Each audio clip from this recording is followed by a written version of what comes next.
वो सदैव अपनी भक्ति को करते हुए, क्या करते हुए, अपनी भक्ति को करते हुए अपने को सदैव भक्त बनाए रखे और रामायण के प्रति, रामचरितमानस के प्रति अपनी श्रद्धा को बनाए रखे। अब भक्ति क्या होती है, कैसे वो भक्ति करे, किसे कहते हैं भक्ति? आप लोग भी करते हैं भक्ति? बोलो, करते हैं? कैसे करते हैं, मुझे भी सिखा दो। प्रेम से कहो जय सिया राम। भगवान की भक्ति कैसे की जाती है, किसको भक्ति कहा जाता है? बोले पंडित जी, सुबह उठ गए और नहाए धोए, भगवान के पास बैठ गए, ठाकुर को नहलाया, स्नान किया, सुंदर श्रृंगार किया, आसन पर बिठाया, आरती भोग लगा लिया, हमने सोचा हमने भगवान की भक्ति कर ली। कर ली? 2 घड़ी कहीं मंदिर चले गए, नवरात्रि चल रहे तो मंदिर जाएंगे, मंदिर जाना, नवरात्रि चल रहे, और हमने सोचा हमने भक्ति को कर लिया। और कहीं 2 घड़ी कहीं दान पुण्य यदि हम करके आ जाएं, 2 घड़ी कहीं मंदिर हम चले जाएं, तो हम लोग सोचते हमने भक्ति को कर लिया, हमने बड़ा पुण्य अर्जित कर लिया। लेकिन मैं एक निवेदन आपसे करूं, भक्ति कोई बंधी हुई वस्तु नहीं है। निवेदन है आपसे, भक्ति कोई बंधी हुई वस्तु नहीं है। हम कहें कि भक्त है, सुबह 2 घड़ी धोती लगा करके घूमने फिरने लग गया तो वो भक्त बन गया, 2 घड़ी चंदन लगा लिया तो वो भक्त बन गया। क्षमा करना, भक्ति का यह सिद्धांत नहीं है। अब एक डॉक्टर होता है ना, डॉक्टर, क्या वो तभी डॉक्टर होता है जब वो हॉस्पिटल में या घर आता है तब भी वो डॉक्टर ही रहता है? बताओ, हॉस्पिटल में है तभी डॉक्टर है क्या? घर आएगा तब डॉक्टर नहीं रहेगा? बोलो, रहेगा? एक वकील है, कोर्ट में खड़ा है, टाई लगा करके, काला कोट पहन करके, और जब तक उसने काला कोट पहना है, जब तक वो खड़ा है, क्या वो तभी तक ही एक वकील है?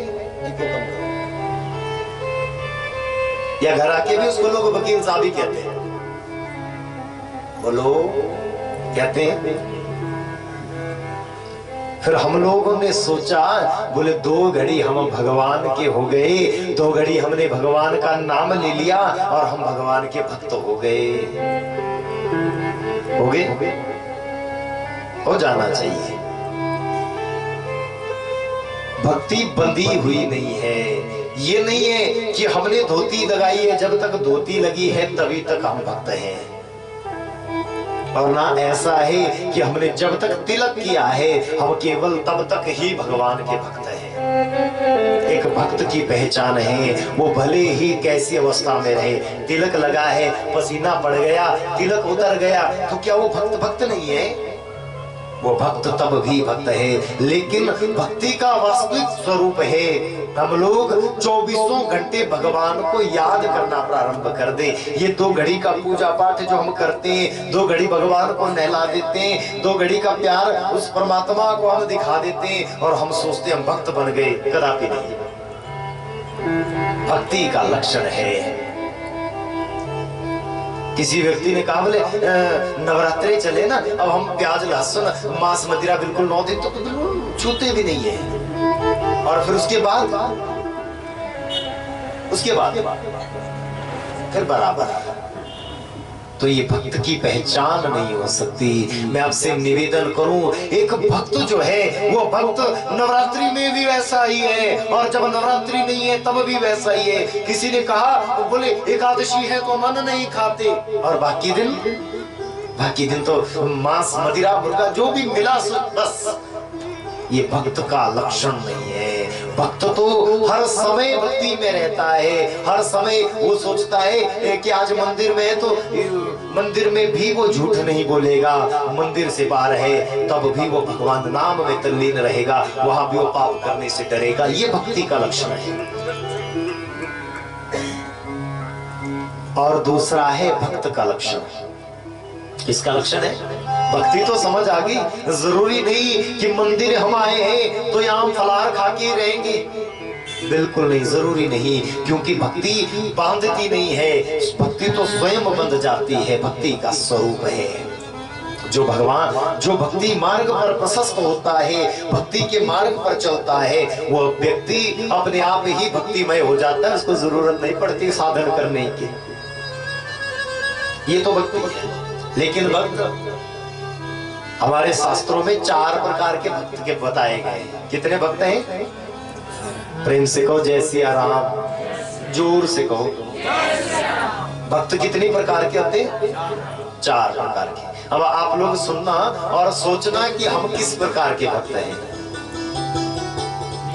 पहला भक्त होता है मक्खी की तरह। किसकी तरह? अब गर्मियां आ रही है, मक्खियां बिनबिनाएंगी।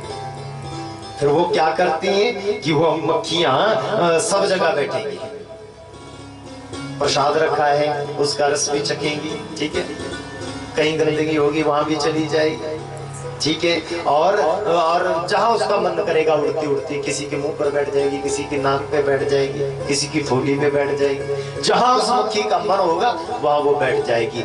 एक भक्त ऐसा होता है, उसका मन होता है चलो वृंदावन चलते हैं दर्शन करने, ठीक है, और वो वृंदावन अयोध्या चला गया।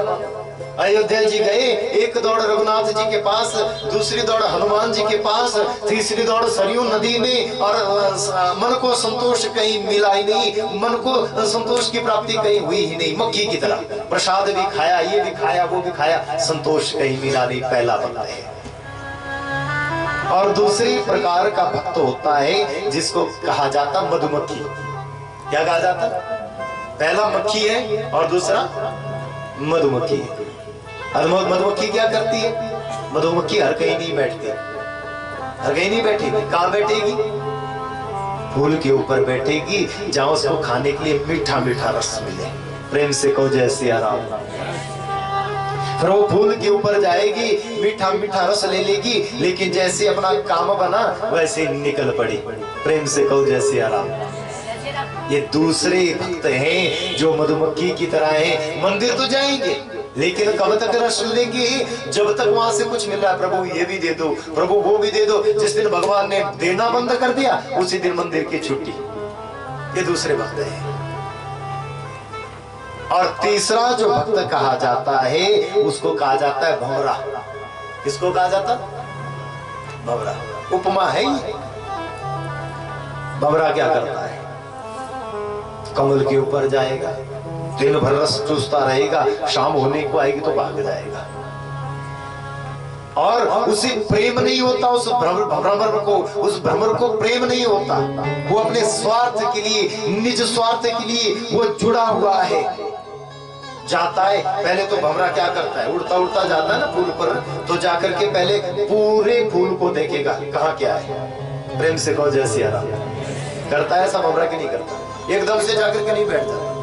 उड़ता उड़ता जाएगा और उड़ते उड़ते फूल की प्रत्येक परागकण को देखेगा कहाँ क्या है। एक भक्त ऐसा ही होता है, पहले कथा में आएगा, फिर देखेगा हाँ स्टेज तो बढ़िया लगा है, बैठने के लिए हाँ बैठने को भी गद्दे बढ़िया है, और क्या देखेगा हाँ सेटिंग इस बार अच्छी की है, और कोई कमी होगी तो फटाक बता देगा ऐसी कमी छोड़ दी इस बार, ये खाने में कमी होगी, ये पीने में कमी होगी। ये भ्रमर के जैसे भक्त का लक्षण होता है। आएगा, देखेगा और देख करके फिर लौट करके कुछ मिला तो ले लिया, नहीं मिला तो वैसे भी चल पड़ा। प्रेम से कहो जय सिया राम। लेकिन चौथा जो भक्त होता है ना, उस भक्त को चकोर कहा जाता है। क्या कहा जाता? पहली है मक्खी, दूसरी मधुमक्खी, तीसरा भौरा और चौथा चकोर। चकोर जो होता है ना, वो सालों भर आसमान की तरफ देखता रहता है, बरसों भर अपना मुंह खोल करके बैठा रहता है। किस लिए? कि चंद्रमा की वो स्वांग की बूंद जब ऊपर से गिरेगी और वो बूंद टपकेगी तो मेरे गले से जब वो अमृत रूप बरसेगी तो मेरे जीवन में आनंद प्राप्त हो जाएगा, मेरे जीवन का जो रस है वो जीवन का रस मुझे प्राप्त हो जाएगा। इसलिए वो मुंह खोल करके वर्षों तक महाराज, 1-2 वर्ष नहीं कई वर्षों तक वो चकोर जो है वो चंद्रमा की चांदनी को देखता रहता है, कब वो पूर्णिमा आए और वो कब वो रस की बूंद मेरे गले से टपक करके मेरे हृदय में चली जाए। ये सबसे विलक्षण भक्त का लक्षण है महाराज। हमें ना तो मक्खी बनना है, ना मधुमक्खी बनना है, ना भौरा बनना है, हमें चकोर बनना है। श्री भागवत महापुराण में गोपिकाएं कहती हैं, तब कथा मृतम तप्त जीवनम। भगवान से कह रही तेरी जो कथा है ना कृष्ण, वो तेरी कथा हमारे जीवन में रस का काम करती, इसलिए हम लोग कानों को खोल करके अपने हृदय को खोल करके तेरी कथा में बैठती हैं। तो हमारे अंदर प्रवेश कर जा और हम सदैव चकोर बन करके तेरी उस कथा का पान करती रहे, हम सदैव तेरे नाम का गान करती रहे। बोलिए भक्तवत्सल भगवान की जय।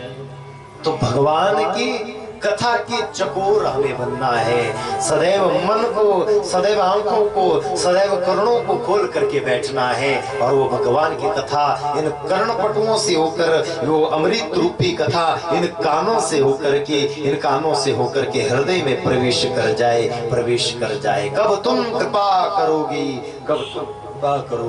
और कब तुम कृपा करोगी। मंदिर जब भी जाओ ना, कुछ मांगो ना मांगो, लेकिन भगवान से उनके दर्शनों की अभिलाषा करके जरूर आना, उनके दर्शनों की कामना करके, उनके दर्शनों को करके अवश्य लौट आना।